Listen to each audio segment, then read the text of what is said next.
You ain't got big problems. You have small money. Welcome. This is Michelangelo Lopez. I'm so glad you've taken the time to listen to my podcast. You ain't got big problems. You have small money.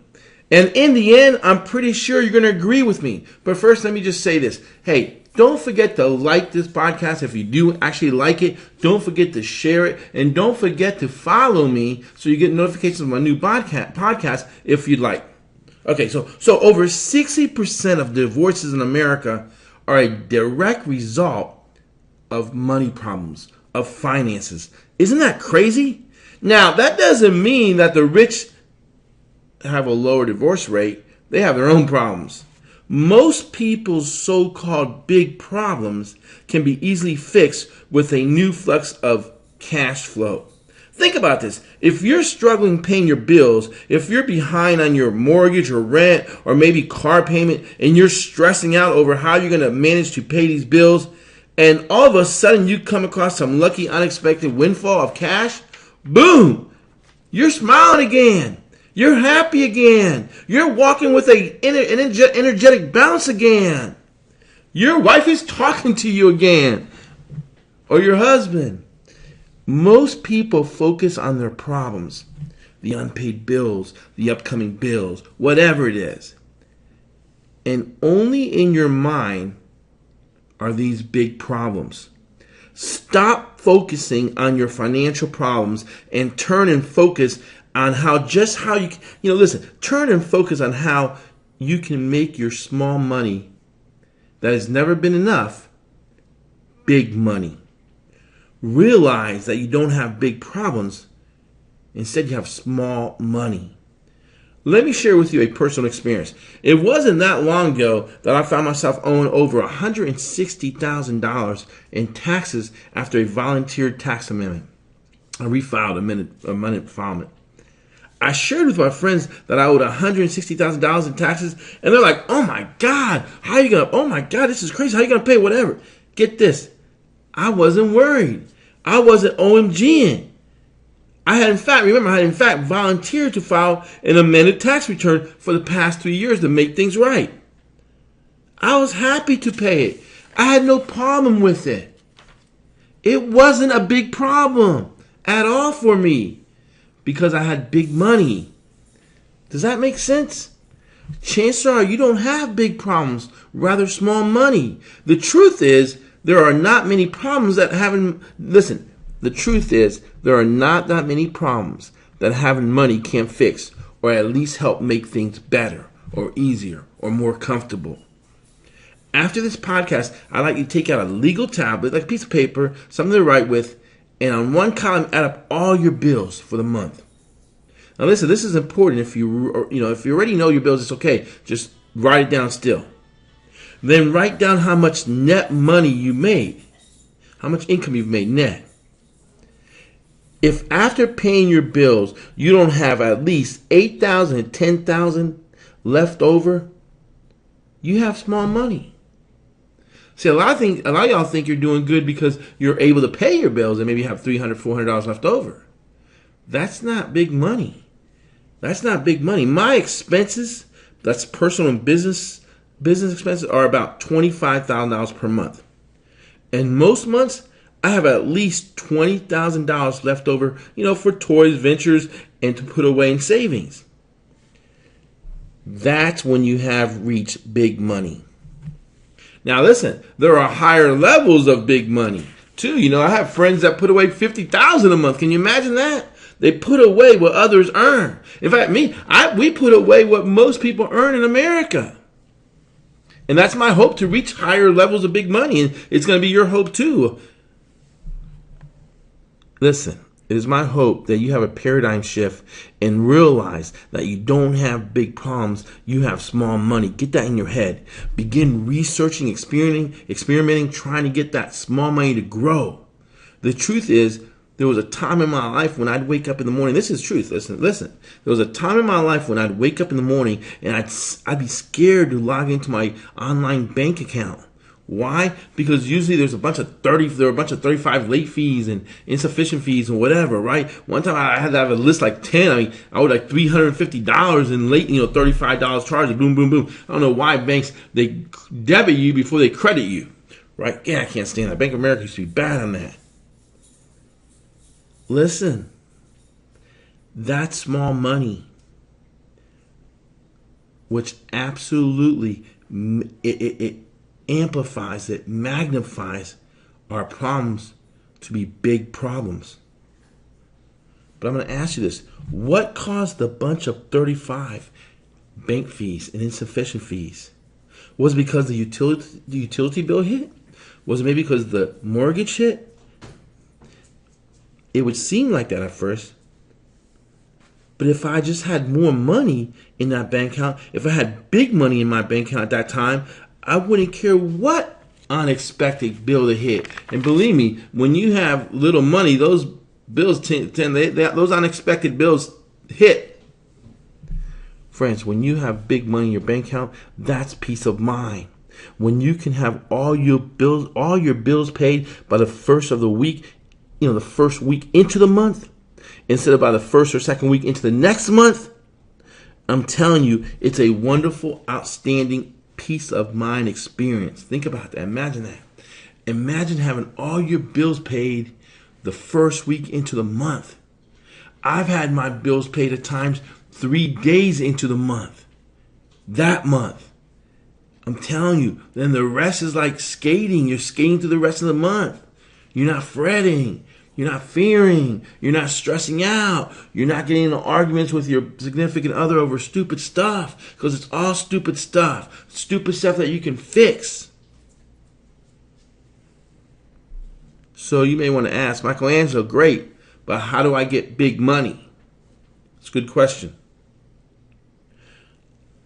I'm going to share with you how I got to over $45,000 per month consistently, and many months over $70,000 in income.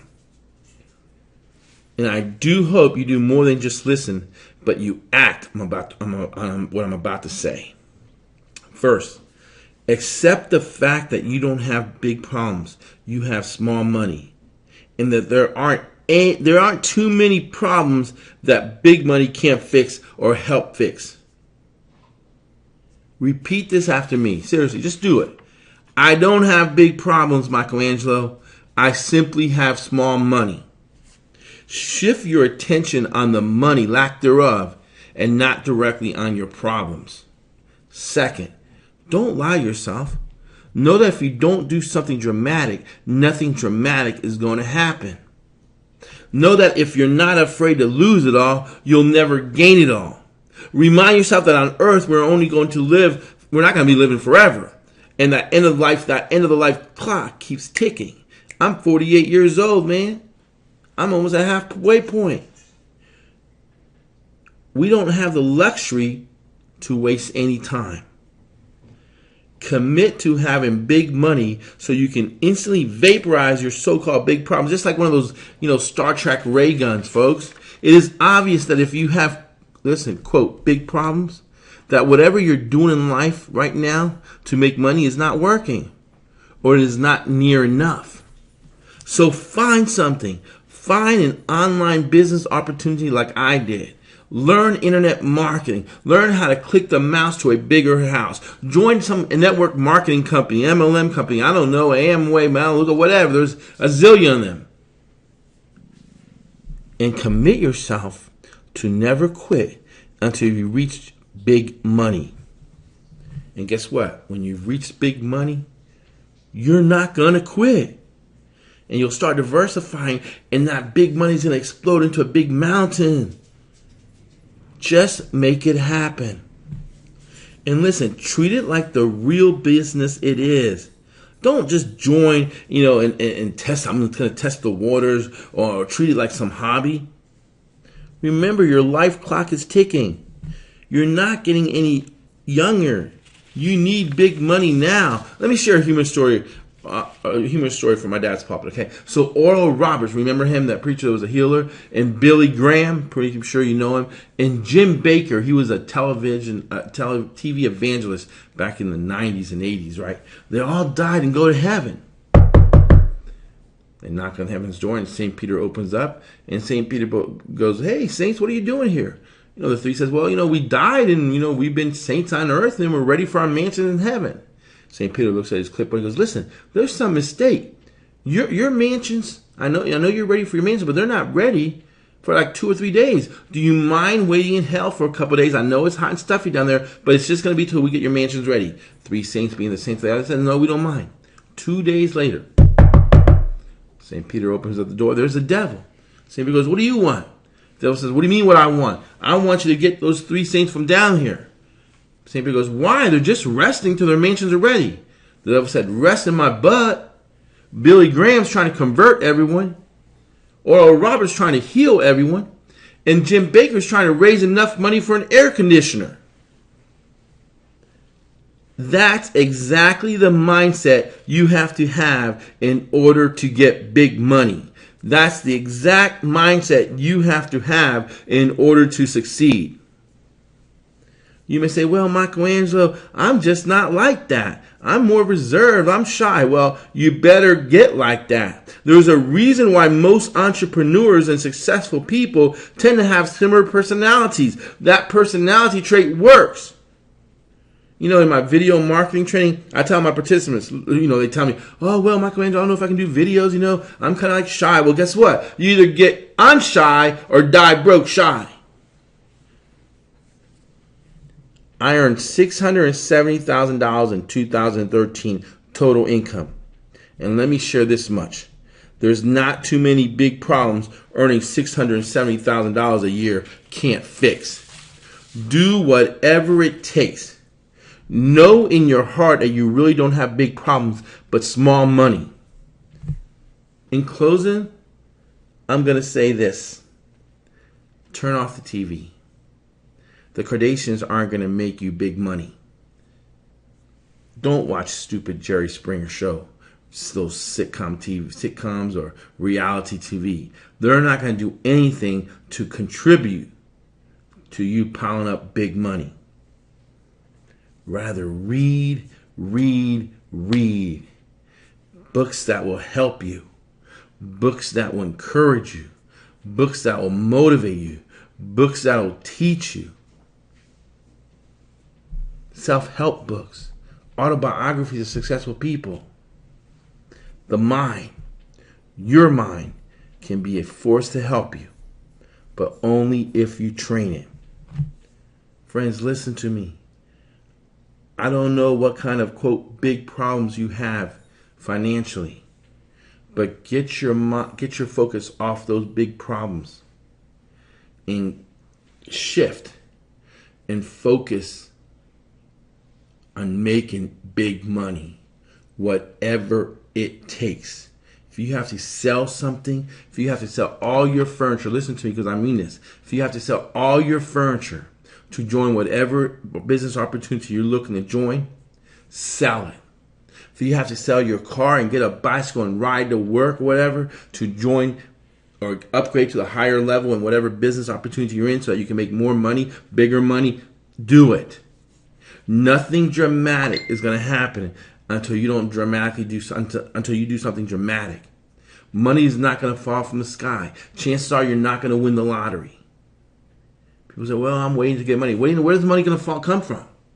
It's not going to magically fall. You take action. You change your life now, knowing that life clock is ticking and it can't be reset. Thank you for listening. Make sure you like this podcast and share it with someone that that may benefit from this. And get yourself positioned to earn big money. Thank you.